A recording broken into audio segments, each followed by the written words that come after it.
Kleintjie, welkom. Baie dankie. Vertel gou van vrou, kinders, waar bly julle? Hoe lank in die gemeente? Ons is nou 20 jaar in die gemeente. Ek en Elry, Rochelle en my seun. Ons bly in Kuilsrivier in Swartstraat nommer 4. Ons is baie gelukkig in die gemeente in die area. Jy het nou teen jou eie wil en lus in al ongelukkig baie met mediese goeders te doen gehad die afgelope paar jaar. Vertel so ietsie daarvan. Ja, die laaste 14 jaar was ek nou al 30 keer in Kuilsrivier in die hospitaal. Brek jy of bieg jy? Nee, ek bieg nie aan my nie. Van daai 30 keer was ek net 4 keer nie in 'n teater nie. Ek het 'n paar groot operasies ondergaan, ek het nou ontkomings ook gehad voorheen nou.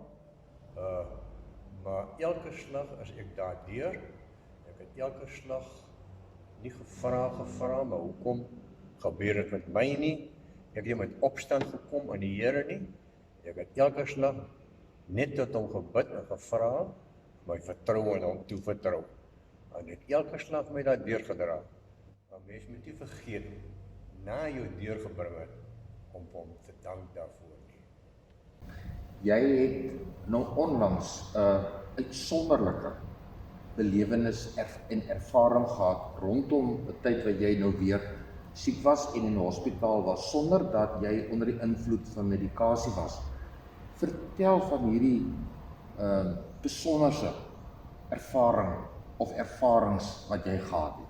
Ja, ek sal die 3de Maart sal ek geopereer geword, maar die nag van die 1ste en die 2de het ek 'n snaakse droom gehad van ek en my gesin en my familie was in 'n groot skuur waar ons lekker saam sit en gesels en kuier, en op daai stadium kom daar 'n groot wit vragmotor, 'n loskop een in die stoor ingereverse met 'n wit tanker aan, maar 'n snaakse vragmotor wat bestuurderskajuit het met 'n groot slaapkajuit het vir my baie gelyk of dit 'n ambulans kan wees of 'n lijkswa. Ek kan nie presies uitgemaak het wat se kap dit is, en hulle stilgehou en dwars stilgehou, en daar het 2 dames uitgeklim, een 'n langerige ene, een 'n korterige ene. Hulle was met lang swart klere aangehad, maar die bestuurder was kaalvoet. Hulle het na my toe gekom en gesê, hulle kom haal my. Ek het nie gevra hoekom of waarheen nie, maar ek het net vir hulle gesê, maar hulle sal nou moet rustig wees.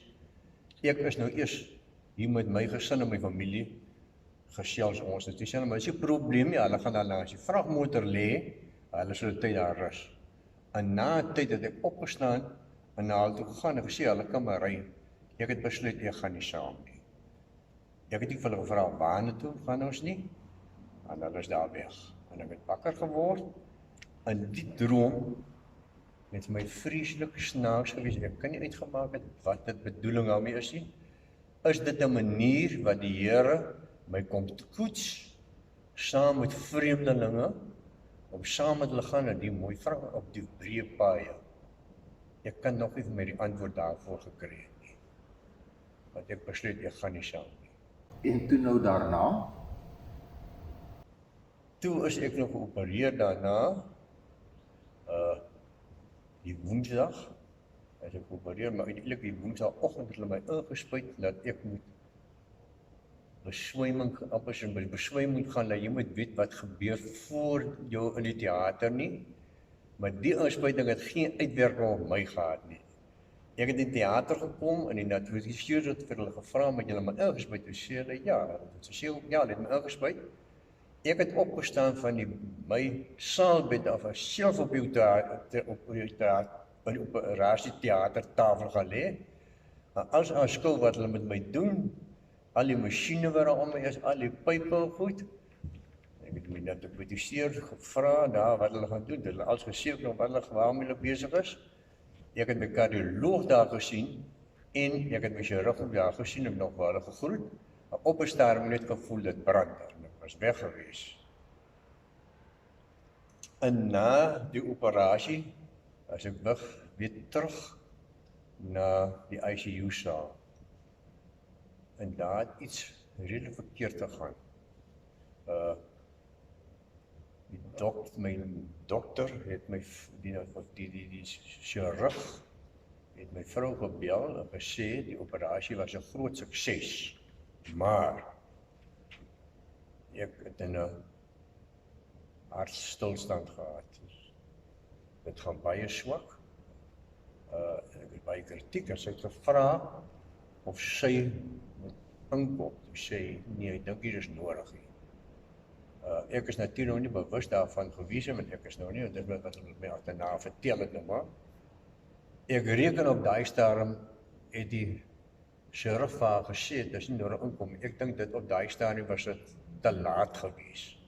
Want hulle het nie geweet of hulle betyds met die apparate wat hulle wil vir my toepas nog daar in die saal, of dit betyds gaan wees nie.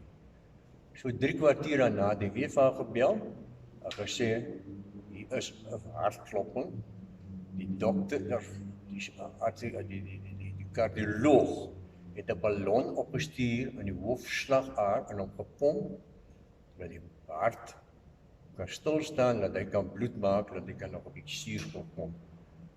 En so na 2,5 uur het hulle vir haar gebel en gesê het gaan baie beter, maar baie kritiek nog altyd. Dit was die woensdag, hulle maak ek gewoonlik die volgende oggend eers wakker, maar hulle doen die volgende oggend my wakker maak die donderdag nie. Hulle besluit hulle gaan dit die Vrydag my eers wakker maak, hulle reken ek sleep my eie kom asemhaal as hulle die ventilators afhaal. En Vrydagoggend het nog altyd getwyfel, maar hulle het dit gedoen en ek het op my eie asem gehad. Die dokter het nog my vrou 'n foto geneem en vir haar gestuur en gesê kyk rond. Ek wakker geword het. Die eerste wat ek ook vertel het, is die wonderlike ervaring wat ek gehad het.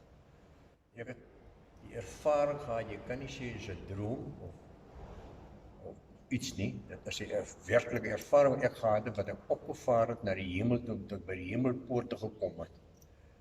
Die wonderlikste tuine, die stilte, die rustigheid, die mooi. En die mooiste skariebome. Onder die skariebome het 'n klompie mense gesit op houtbanks, ronde pale gemaak. Hulle is so rustig en so gelukkig gelyk.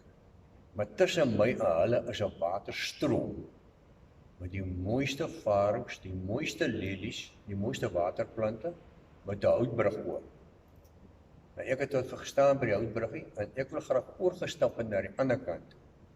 Maar sodra ek wil gestap het iets my vasgehou en iets het vir my teruggetrek. Ek kan nie oorgaan nie. Ek het 'n paar snae probeer om dit te doen, maar elke slag het my teruggetrek. Ek het op 'n stadium met die mense aan die ander kant gepraat, maar kan niemand herken het wat ek miskien na sien nie. En ek het weer 'n paar snae probeer, maar elke slag het iemand my teruggetrek. Toe het ek op 'n stadium besluit, ek sal moet teruggaan waar ek vandaan gekom het. En ek het afgekyk op hierdie dorre wêreld van ons, die mekaar wêreld, besluit, dis waarvan ek kom. Ek sal moet terug daar neer terug aard. En ek het afgegaan, teruggekom, en die eerste wat ek mee verenig is, was my gesin. Ek reken, dit is die mense wat teruggetrek het, wil nie graag gehad ek moet oorgaan nie. Daarom wil ek vir elkeen sê, moenie bang wees vir die dood nie. Moenie die dood vrees nie. Dit is die wonderlike dag wat in jou lewe sal kan gebeur, as daai dag aanbreek, om na uit te sien vir die dood, om saam met hom op te vaar en deur hy hemelpoorte te kan stap. Ook daai rustigheid en saligheid te ondervat. Watter emosies bly nou by jou agter na hierdie ervaring? Niks negativiteit in my lewe nie. Ek is baie positief. Enige iemand wat nou met negativiteit kom, ek probeer almal omskakel in positiewe lewe. As mens net positief kan lewe, negatief maak jou lewe siek.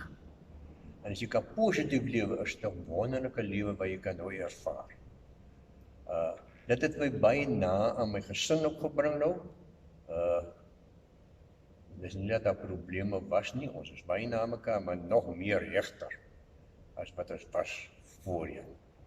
Nou ooit kon dink dat 'n deel van jou roeping sal wees om te praat oor 'n droom waar jy vir die leiers aan die ambulans gesê het, julle kan maar gaan, ek gaan nie aan nie. Ek gaan nie saam met julle nie. En toe jy daar kom by die houtbruggie, toe jy voorberei om te sê, nee, ek moet teruggaan na hierdie de mekaar aarde toe. Ek het nog 'n woord van die Here om te sê, so lyk dit in die lewe na die dood. Berei voor, maak reg, dis oor en oor die moeite werd. Dis nou deel van jou roeping en jy het dit gekry uit 2 ervarings en kom ons noem dit 2 drome. Die een het jou voorberei vir wat kom en die ander een het jy nou regtig net gaan uitleef soos wat jy eintlik voorberei was. Ja, ek het nog altyd gesê, die Here het nog 'n doel met my lewe. Maar ek kan nog nooit agtergekom het wat is die doel van my lewe nie. Maar ek dink die doel is nou. Hy wil graag hê ek moet uitgaan en my ervarings gaan verkondig hoe wonderlik, hoe groot en almagtig hy is. Om al hierdie dinge oor my lewe te kan gebruik.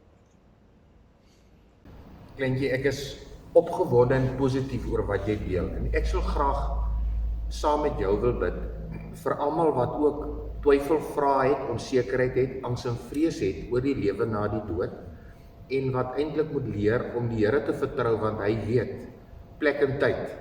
Kom ons maak ons oë toe, dan gaan ek voor in gebed. Here, baie dankie vir dit wat u vir kleintjie gegee het om hom te troos en deur 'n krisistyd in sy lewe te neem. Dankie vir sy getuienis wat ons bevoorreg is om in te deel, wat ons opvoed en wat ons geestelik voed, ook emosioneel om te sê, as die Here my hand dan vat vir watter paadjie ook al, is dit reg so. En dankie dat ons vooruitsig die ewige lewe is, soos in die laaste verse van Psalm 23, dis soos 'n gedekte tafel, my beker loop oor. Here, dankie dat dit die vooruitsig van u kinders is. In Jesus naam bid ons. Amen. Ek wil net vir elkeen dankie sê, vir elke traan, en vir elke gebed wat ek aan die Here opgedra is. Die mense moet my nie bejammer nie, maar net saam met my dankbaar wees. Daar is een ding wat my baie mooi is, wat ek graag wil sê, 'n mens lewe net een keer, en as jy dit reg doen, dan is een keer genoeg. Dankie.